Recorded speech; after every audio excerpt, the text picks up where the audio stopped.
At TVC News, wherever the big news story is happening, we get up to break it. TVC News.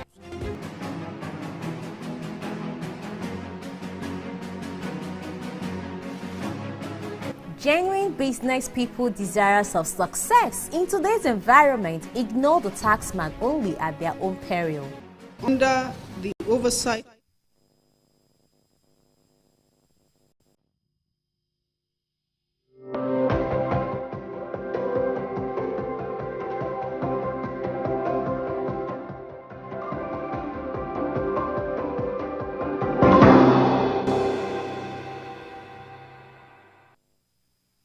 Well, good morning, and thank you very much for joining us. I am Yori Folani, and it's one day less. We're closer to the election by one day, which is, as you know, on the 25th. All eyes are on the 25th. And, well, my guest this morning is Mr. G.T. Oguye. He's an author, essayist, public interest lawyer. I would have put lawyer first. That's where we know the man of the law. But any of those things, you are all of them. And I'm sure you're not particular about the order. A fine morning to you, GT. Thank you very much. Thanks for inviting me. Indeed. Of anybody, whether you didn't care about, there are those who don't care about politics, whether you didn't care, whether you do care intensely, is the Naira redesign and its fallouts and the hardship it has brought on many. Mr. President has spoken. He actually was speaking from outside of the country, where he has said that, look, I'm not unaware of the sufferings, and that people should be patient, and that we'll do some things. That's to one side.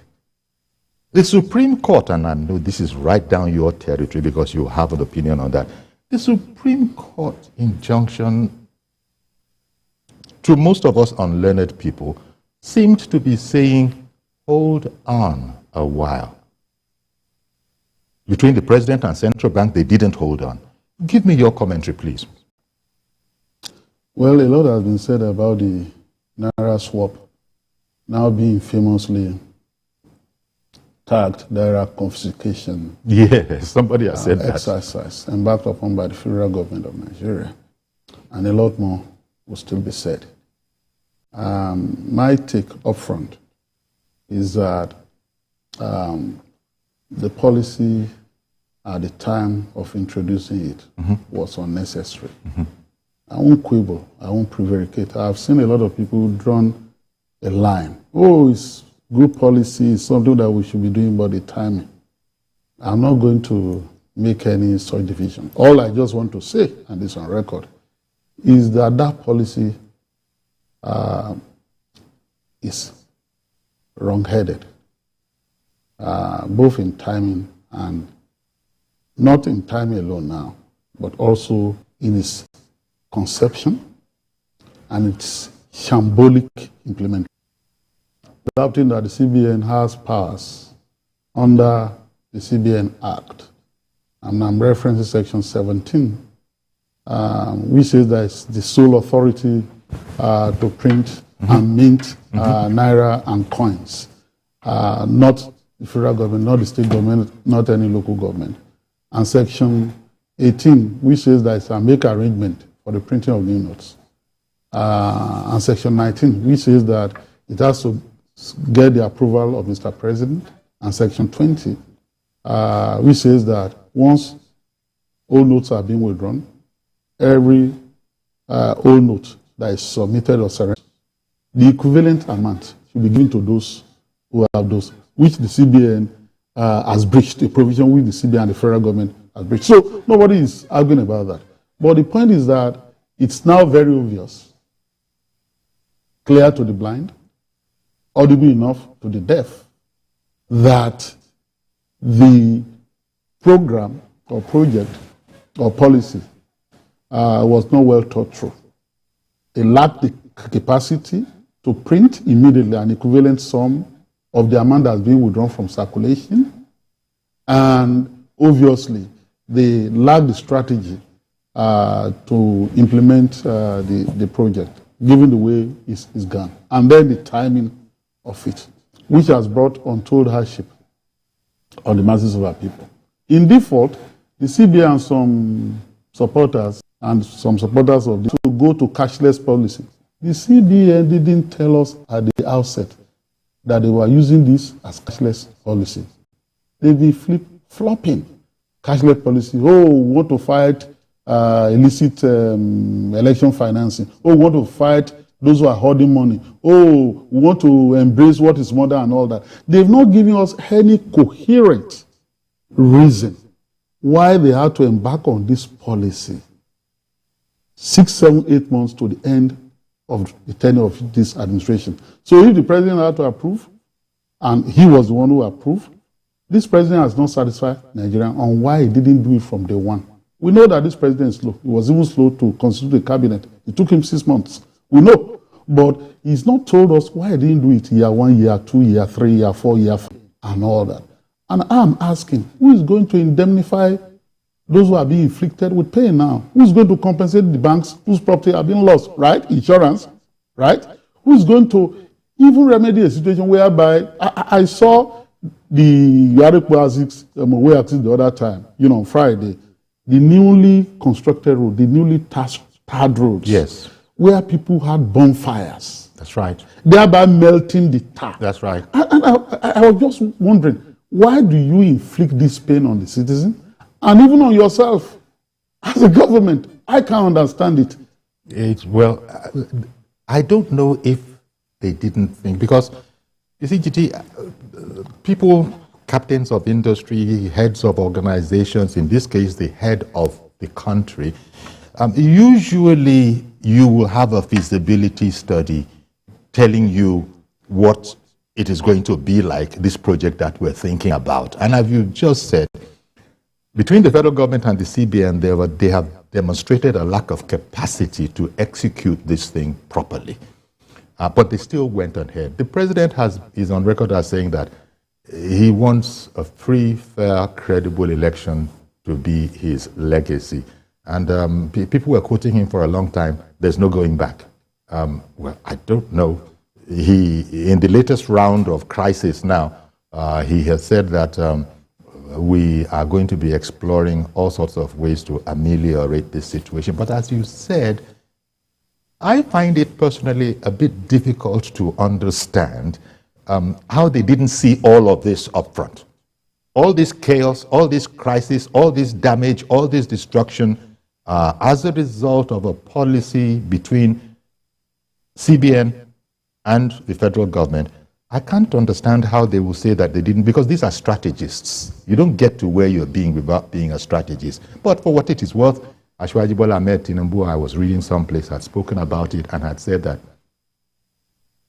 let it be known, I am not against this whole currency swap change. Maybe he himself was speaking politically. He was being politically correct. He was being politically correct. He said, I'm opposed to it. Yes.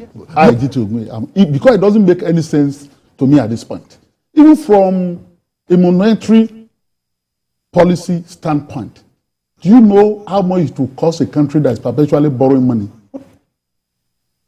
Perpetually borrowing money to pay salaries, to do all sorts of stuff, to even print this currency. Do you know how much it will take Nigeria? And the cost has not been disclosed. To print this currency, to get budget approved, who approved the money that is going to spend on this exercise at this crucial time? And now, after the event, when there's a crisis, you're inviting or convening the Council of State. What should have been done before? Let me take a break now. I have to go on a quick break, I understand. We'll come back, continue this conversation, and of course, take your calls on this all-important subject.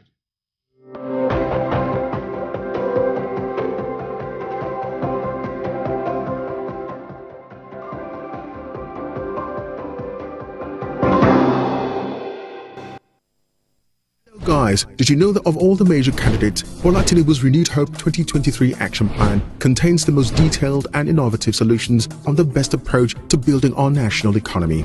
Check out some of the ways in which Asiwaju plans to bring prosperity back to Nigeria. Focus on industry and manufacturing to build an economy that produces more of the items we need.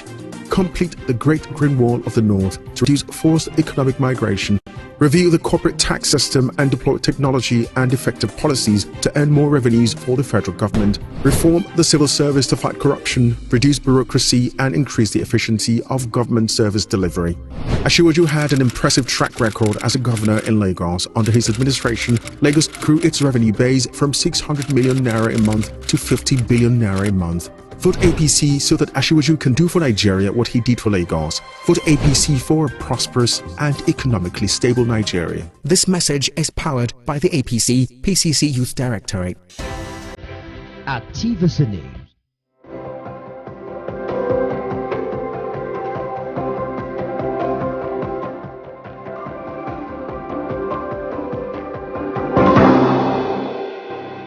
Along with the Supreme Court decision and then look into matters arising on it. The Supreme Court, the federal government has gone against the Supreme Court, at least in not obeying the pronouncement of the Supreme Court.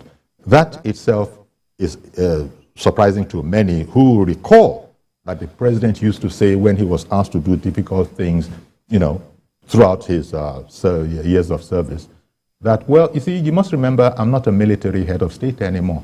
Now I'm a Democrat, democratically elected, subject to rule of law, and we must obey the law. I don't know, GT. This is more your area, but I just seem to recall that position of the president. Yeah, just to conclude on my thought before the break, the CBN did not do this alone. The president approved of it, so the president is responsible. And this is the answer to the number of people who at the initial point were saying that the CBN was responsible, the federal government was not responsible, so the state ought not to have triggered the jurisdiction of the Supreme Court under Section 232, which is the original jurisdiction of the Supreme Court, and therefore they ought to have gone to the Federal High Court, for example, to sue the CBN. That suggestion has been poo-pooed over time because the president has come out clearly to show Nigerians that he was the one directing the affairs on the policy. And two, the impossibility, or rather the incongruity of states now going to the Federal High Court to sue an agency of the federal government, i.e. the CBN, has also been established. Now, the point for me I'm sorry, sorry to interrupt. Also, as you know, completing this melee, the president's party itself has said it identifies with the governors. No, look, the president obviously is isolated on this matter. He is, and that's why he has to desperately, if you ask me, unprecedentedly, have to be making a broadcast from Ethiopia to Nigerians. And in that broadcast, analysts have not yet analyzed it thoroughly. That was supposed to be a state broadcast. He meshed the two in that same broadcast because they have been portrayed as somebody who was sabotaging the effort of his party by his governors. He then had to assure everybody in that same broadcast, a state broadcast, to campaign for his flag bearer. He is underrated. Let's face it, he is isolated. And I have kept saying that rigidity is no principle. And stone-heartedness is no courage. Look, you can be firm and then be amenable to popular opinion, to superior arguments. I'm saying that on this occasion, this president got it wrong. He got it wrong. He got it wrong. There's no dancing around it. And I know that, yes, the president had shown that on certain state matters, he could be very firm, but wrong. Let's give an example.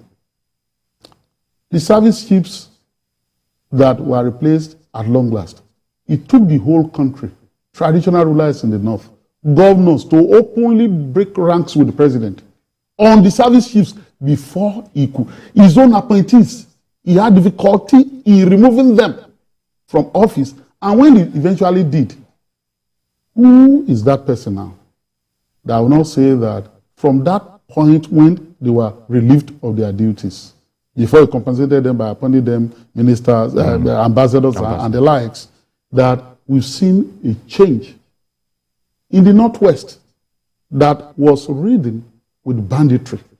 The governor of Kaduna State, yes, the same governor of Kaduna State, had to openly lambast the federal government and say, we know where they are. We talk to them on phone. We've been asking you endlessly. Go and bomb them, simultaneously, Niger and all that. And look at, so that's at today, the immediate threat to the possibility of having an election is no longer insecurity, but the contrivance of Naira unavailability, contrived by the government itself, meaning that... Not to mention the fuel. Not to mention the fuel. Oh, no. Meaning that on certain occasions when everybody has seen the way, the president, who is the leader, who is the president, who should ordinarily, as Chief Obafemi submitted in his book, Thoughts on Nigerian Constitution, should have or be imbued with a higher mental magnitude than the led. Because that's the hallmark of leadership. The leader must see further than the led. He must hear more than the led. He must think more than the led. He must be more farsighted than the led. So on many occasions, the president has to play a tailist role, meaning that other people will have seen what is correct before the president grudgingly will be persuaded. That's not leadership. And I'm saying that it's wrong. We can, there's no dancing around it. If he's saying that you want to fight corruption in the system, illicit election, is the CBN anti-corruption agency. It's the job of CBN that ought to maintain price stability as one of the core of its functions. Is it his duty to be fighting, to ensure that there is free and fair election? It might not even... It's not the duty of INEC and the anti-corruption agencies and the government itself in the final analysis. What's the business of CBN with the election other than keeping the so-called sensitive materials? Okay? Which, again, for me, is suspect, if you had to ask me. And I'm not sowing seeds of distrust and all that. If you are not faithful with the issue of Naira, election is coming, and you are the one to keep the sensitive materials, why should I trust you? I'm saying that this president got it wrong. There's no other way. And now, on the issue of the decision of the Supreme Court, I've also had people dance around the issue. What is the issue here? The Supreme Court, before 10th of February, said, maintain the status quo. We extend it to the 15th. And after that, the president then made a broadcast and said, I'm aware that the courts have intervened, meaning that the court decision was known to the president. But he then said that because I believe in the rule of law, he then did the exact opposite of what the Supreme Court said should not be done. Who does that? And so certain persons have also explained that away by saying that, oh, the president was misadvised. I'm tired. I'm tired of listening to even that excuses being given. The president was misadvised. Who appointed the advisors anyway? You know, the way we go about our business in Nigeria, people wouldn't believe it. I don't know how relevant it is. Perhaps it's irrelevant. Governor, we saw cars.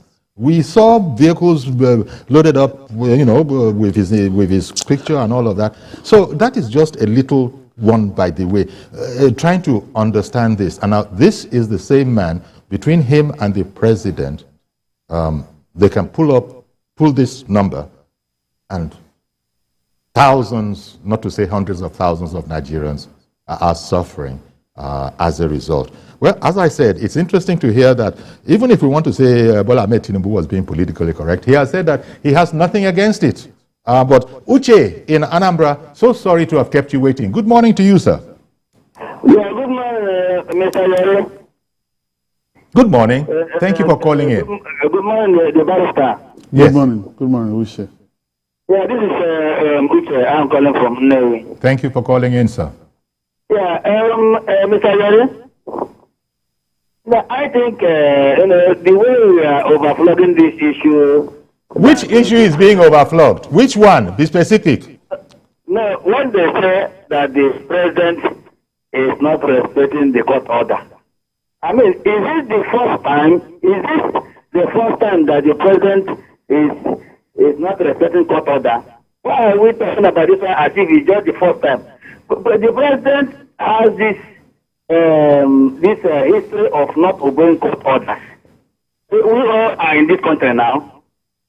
And we are just talking about it now. Everybody is talking. Even the governors that are supposed to be talking all this while, that each time that a court, in fact, I was the time that the president went to an MBA. Went to MBA. The lawyer there should get me witness. Went to MBA. He was talking about something that how do you put it, that is above the rule of law. That's national security. It's above the rule of law. Okay. He said it now. Okay. Okay, national security, rule of law. Are we not under the rule of law, even the national security? So, Uche, to understand you, what you are saying, Uche, sorry to interrupt you, to understand you is that you are not surprised by this, seems to be what you are saying. Yes, we are not supposed to be surprised now. So, that's the overflogging thing. I hear you, sir. I hear you. Thank you very much for calling in. And in fairness to Uche, even though he didn't say so expressly, but since when did Nigerian presidents begin to obey the courts? Because you got to cut the president some slack in that. I can't see the wood from the trees. I can't endorse that point of view. That point of view is circulating in the polity now. And for me, that is a rationalization of infamy and continued disobedience to court orders. So the president has done it in the past. This is not the first time he's doing it. So we must condone that. Or he's not even the first president. Yes, we must condone that. That's balderdash. Due respect. And for those who are saying that it's being overflogged, I think go and check. Was being ironic. Go and check. No, I don't think so. Go and check the records out. You didn't mention Nnamdi Kanu. But when the order was not obeyed, I think that we had a show here. Yes. I think that was the last time I came here. And we referenced that and said that no, the Court of Appeal has made a pronouncement on it. When Showore's order was being disobeyed, we said what we had to say, and so on and so forth. So you cannot condemn people who in all sincerity and in good conscience are saying this is not right, that, this is not the first time, and so we must condone it. And in any case, because people didn't say anything about injustice yesterday, they are forever, prohibited from saying so. Is that what you're saying? I can buy that kind of argument. What I can see is that there's a contumacious, indeed flagrant, and arrogant disobedience of the order of a court. And people need to know this. People need to know this. But you see, as the police would, in investigating a matter, even lawyers also are interested in motives. What would be the motive? Look. What would be the motive? The motive is, the motive may just be that I want to demonstrate that I'm not a psychologist, but I've been trying to psychoanalyze this administration for a long time. Because I suggested to Lai Mohammed, the Minister of Information, that the president was working against the candidate of his own party, no matter how unknowingly. And Lai was scandalized. He was scandalized. But so what is it? We're talking about motive. Based on what the president has done, the APC presidential candidate shouldn't be winning any election. I'm serious. Apart from the fact that sometimes the downtrodden, the bullied, the oppressed, things can sort of swing, perhaps. It has been known. Say, No. I get you. I understand that. I am not saying that is decisive. But I am saying that the logical. Because you are talking about the same party. And so what then did you see? You seen the party, their governors, struggle to say, this is Mr. President policy. It's not a party program. So that the voting public, the electorate, will not mistake the president's singular action as the action of their party and then punish their candidate for that. They've said it often. But I'm saying that given what the president has done, it's so severe. And the president can say, okay, be patient and all that. No, it's not done that way. And let me make this point, sir. The executive branch of government is very large. comprises the president at the apex, the federal executive, the ministers, and MDAs, law enforcement agencies, anti-corruption agencies, statutory bodies and corporations. All these are in the executive branch of government. Executive authority in the country. The Constitution in Section 5 vests the executive authority of the Federation in the president. Defies an apex court. You are conjuring up a constitutional crisis indeed. Because that's the pinnacle of the judiciary. And this president, although at the initial point had said openly at an AP Pali, a conference that year, that the judiciary is my headache. The president says so. Nigerians don't recall this. That then shouldn't mean that when an occasion like this arises, you shouldn't obey the court order. More so when, if you ask me, the Supreme Court intervened to save the face of the federal government. Exactly. It was a face they should have clutched to that order. They should have embraced it wholeheartedly and should have thanked and then used that opportunity in-house to say, CBN governor, upon all the things that you have done, you are contesting, I didn't do anything against you. I even renew your mandate. Is this how you have to pay me? Yes. Okay, I inherited you from Goodluck Jonathan. In that election, my party was accusing you of using your CBN to flood the country with dollars. People have forgotten about this. On that occasion. But I tolerated you. I didn't demand your resignation. So you knew that this thing was not going to work. Mint, you claim you had the capacity. Where is the capacity now?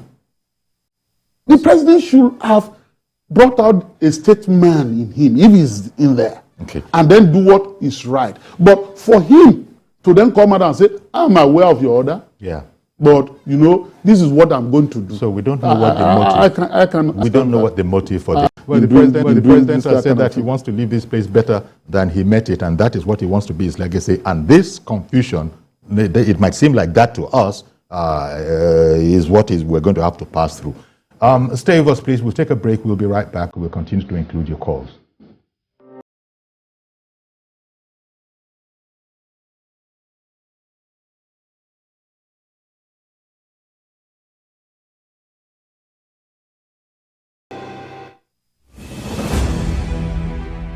It's the 7th successive general election in Nigeria's 23 years of unbroken democratic rule. With more than 93 million registered voters, this is Africa's largest election, having over 75% of voters between the age of 18 and 49. This election is a massive operation, with voting in over 176,000 polling units across. From the presidential and national assembly elections down to the governorship and state houses of assembly poll. We are on ground every step of the way with live coverage across the 36 states and the FCT. It is an election like no other. So stay tuned to TVC News for in-depth coverage, breaking news, exclusive interviews, and experienced analysis to help you make sense of it all. Join the TVC News Decision 2023 studios for real-time election news, results and reactions live on all our platforms from our more than 50 field reporters across the country.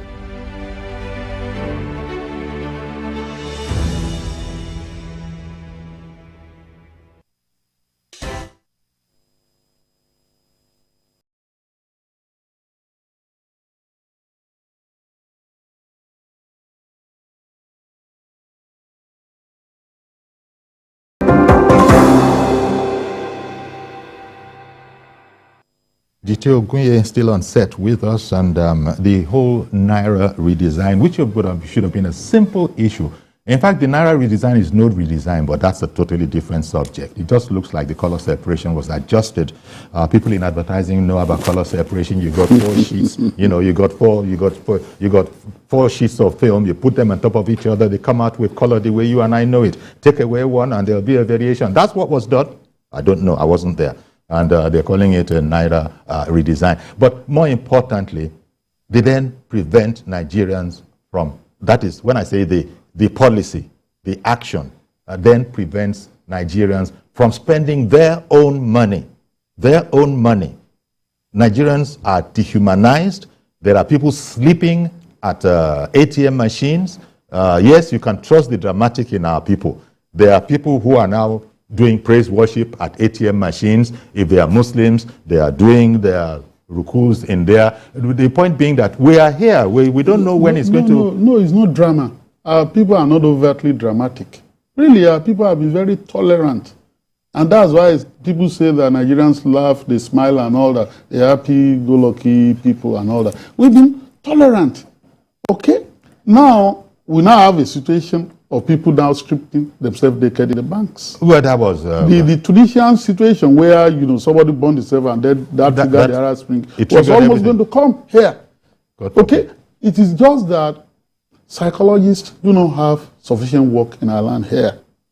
Until people, strip themselves naked and go to the market, they are not certified in the estimation of the people as ravingly mad. There are many weary alasho because of the system. Yeah. Those who are mad, who have been turned mad by the system, by deprivation, economic hardship, and etc. in this country. Unfortunately. And so those things that you see are a direct reflection of what people are going through. That's right. Let me bring in Reverend Dominic for holding. Thank you, Reverend Dominic, for holding on. Good morning. Good morning, Yori. Good morning to your guest. Good morning. Yeah, good morning. Yori, listen to me. I'm not surprised at what is happening. For over a year or two ago, most of us, Judge, and my friend, all of us moved in London here, we knew that there's a plan on the ground to make sure that Ashwaji don't become a president by the elements from the north. But the surprising thing about this, Yori, I'm a pastor, I'm not a politician. The surprising thing about it that Buhari, and the truth must be told, Buhari, which myself as a reverend, as a pastor, defy my religious status to campaign for him, and Ashwaji, whether you like it or not, can we call a spade a spade? Ashwaji forsake his own ambition that Mr. President become a president, that now he put in every impediment that this man not become a president.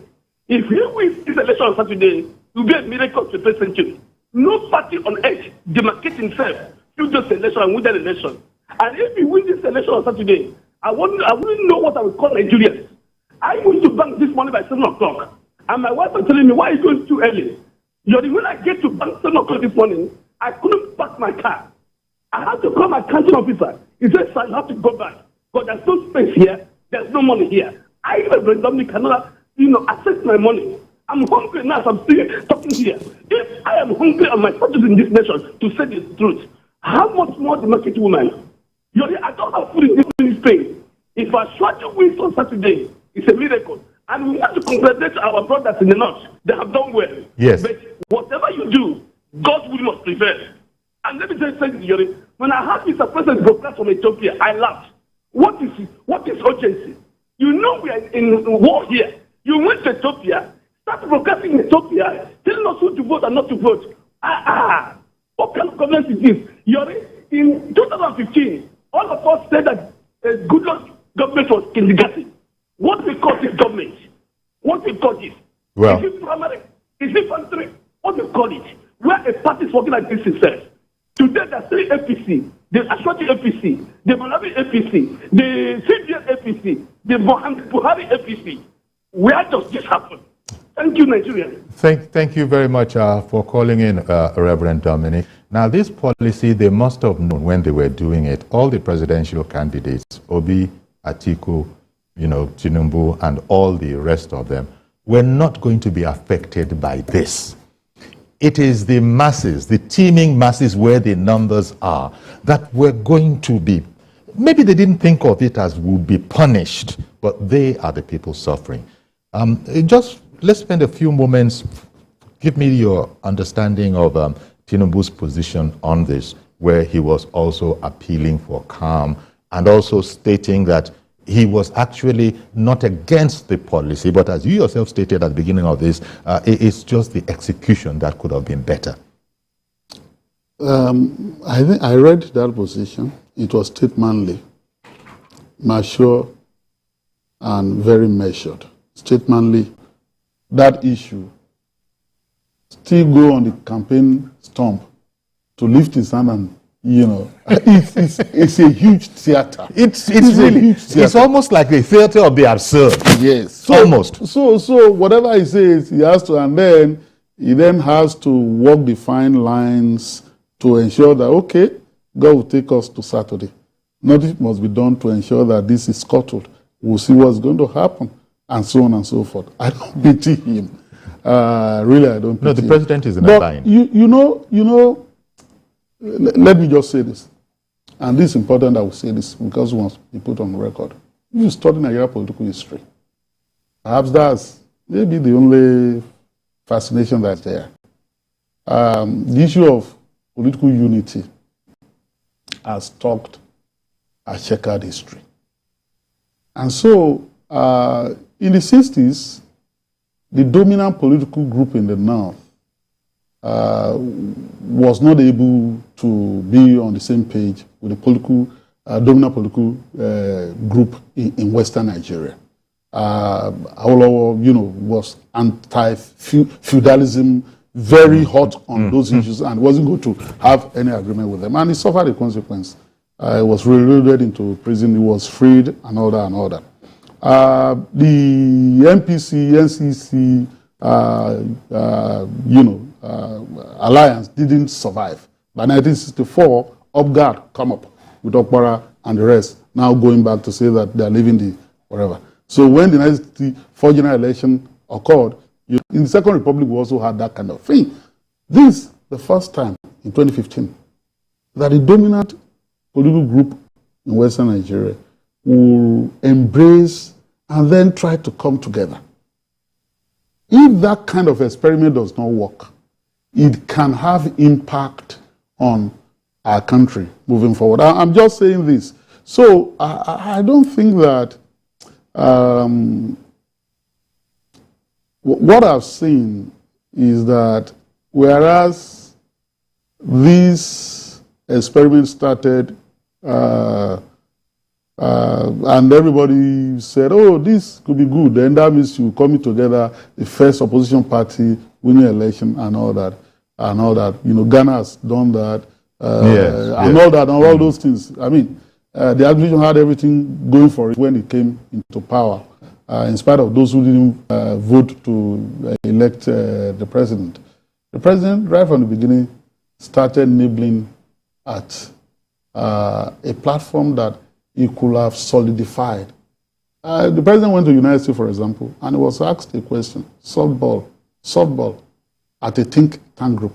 Now, certain people didn't vote for you in this election. How are you going to bring people together to work? Of course, the state now will say, of course, I'll bring everybody together. I'm the president, I'm the father of the nation, things like that. No. Unmasked, the president just said, well, how do you expect me to leave those who gave me 95% and be working for? So right from that moment, the president, had not had it right. But for me, what is important in all this discussion is that our people deserve better. Exactly. Our people deserve because better. I was going to ask you, following from all of this, now we still have to get on. President Buhari has till the end of his tenure, which, is not all that long. Our people deserve better. However, there's a way in which people of the left... Oh, I beg your pardon, please. I heard there's Alhaji Subaya on the line. Alhaji Subaya, apologies. Good morning to you, sir. Sorry to have kept you waiting. Sorry, but apology taken, but my credit has been waiting for a long time. Anyway. Sorry about that, Alhaji. Sorry. Alhaji Subaya calling in from Alimosho.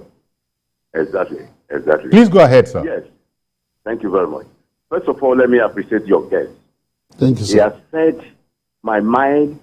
He has said a lot of things, especially by Buhari to Nigerians. You understand?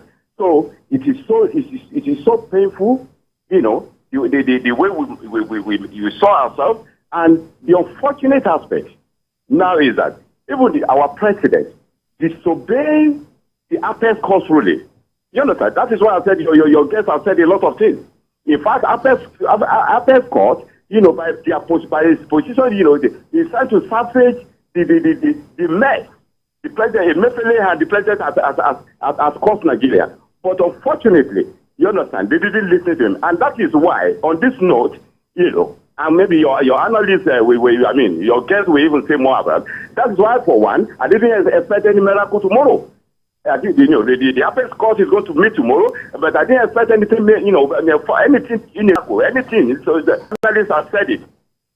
It is not the right time. It is not expected as the president. That is why he has said a lot. Apart the president insisted to his party and insisted to Nigeria. And kudos to the Nigerian governor, northern governor, for standing upright, against their party. And I'm happy to hear from your guests too that, the president is being isolated on his own call. He's on his way. But by and large, I'm appealing to Nigeria. Saturday is nearer. Let us endure so that if it destruction will not help us. Because, like my brother Yori said, the motive of President Muhammad Buhari is not to him and God.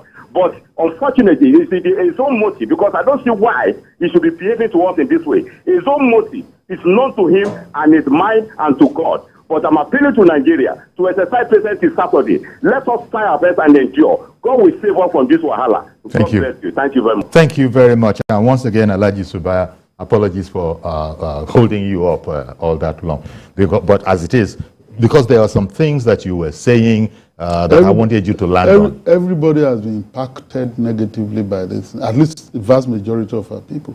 And for me, people play politics with a lot of things. Because when this thing started, a lot of say, yes, the president was right, including those who never saw anything good in the president. He now became their hero and all that. And I say, why? But now everybody has been impacted.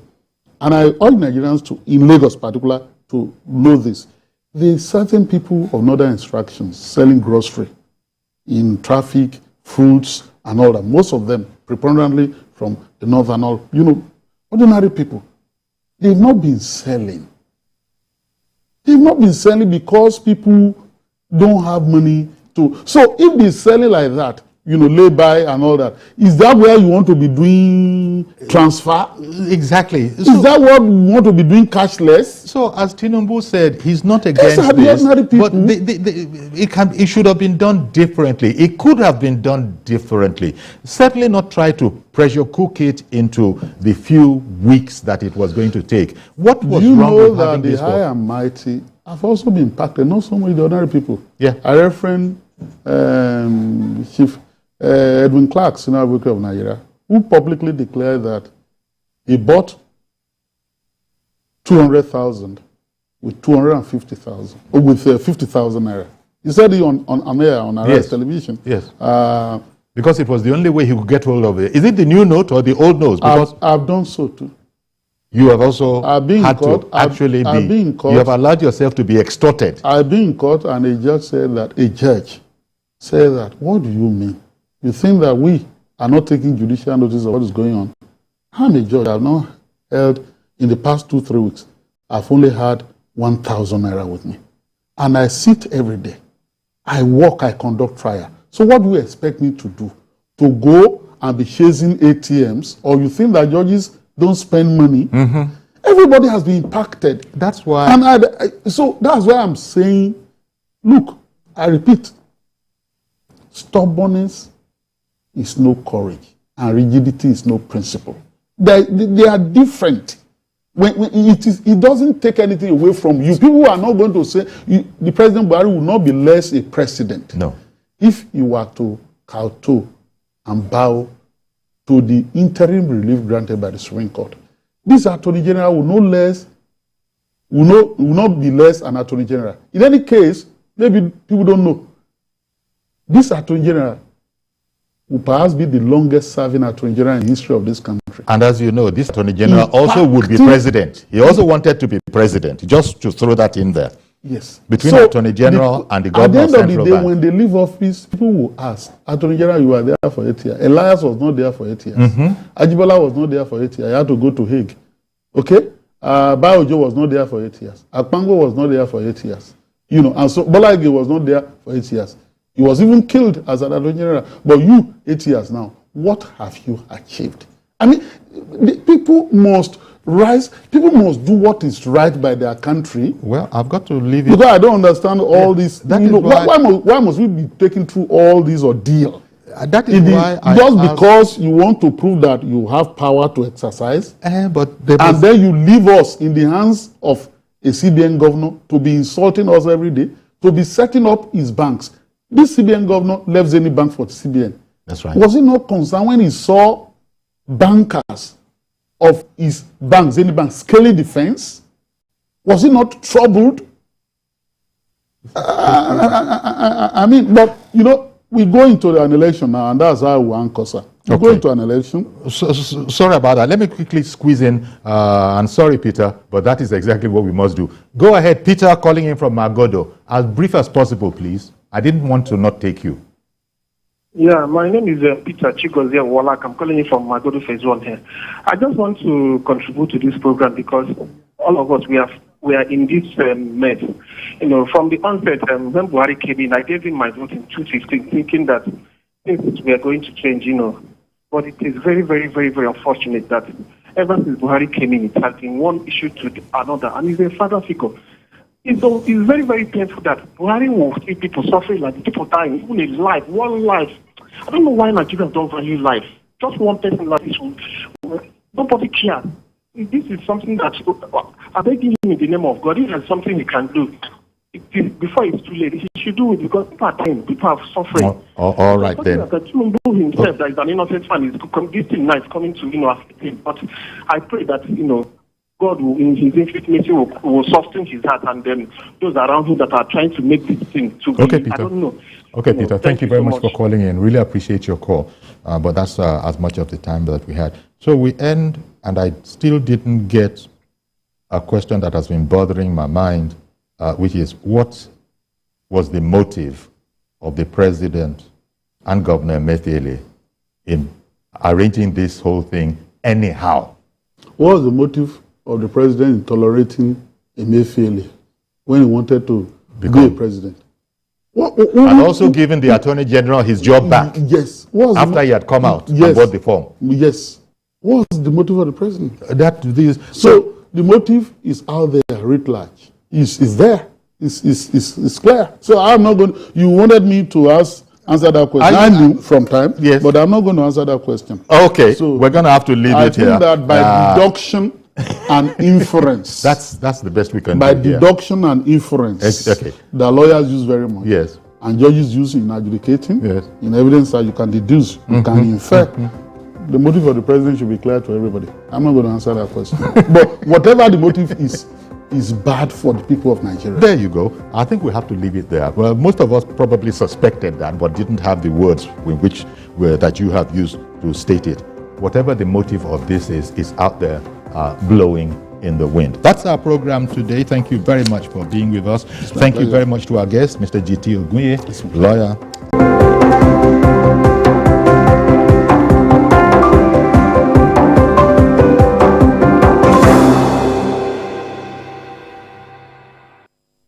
Never miss a moment. Instant breaking news from all over the globe.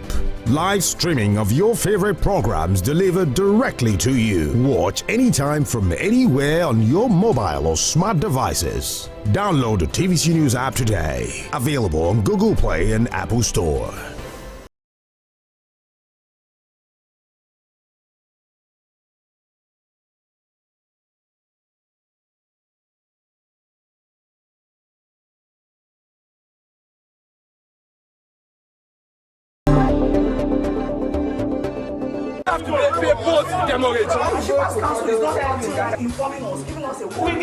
When shippers groan under the weight of ceaseless charges that tend to throw them off balance in the sector, Nigerian Shippers Council promptly comes to their rescue. We know that we are achieving something. Today, you now have a regulator. To get justice done without the money for any charges. It's Tidbit, the world's biggest container ship and the first to break the 24,000 TEU mark. Allah Inland Drive port is born again. Finally, the eagle has landed. It is initiatives like this that we want to encourage. Join us for a smooth sail on your favorite maritime program, The Shipper, brought to you by Nigerian Shippers Council, Nigeria's port economic regulator.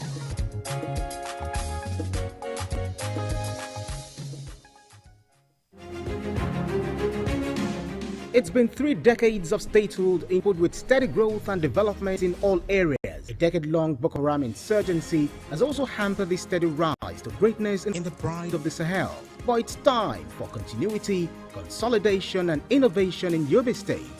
Watch as Governor Mai Malabuni builds on progress made by past administrations and breaks new grounds with fresh projects and programs on Impact Yobe.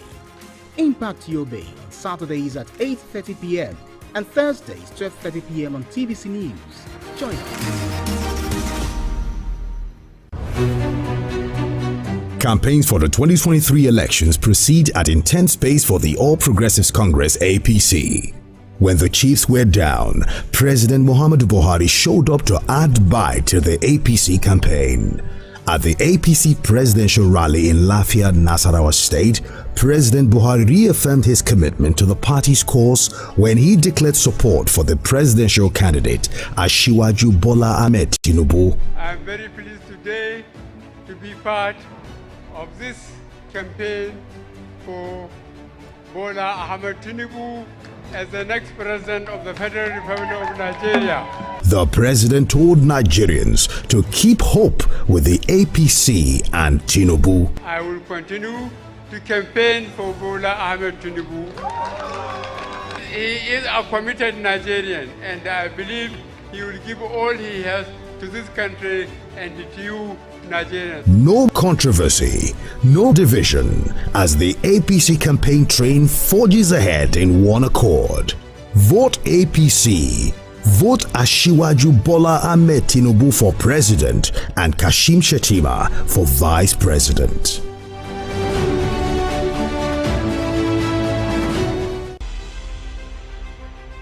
Reporter, the Apex Media Award in Nigeria, the Nigeria Media Merit Award, NMMA 2022. And the winner is Olaiwola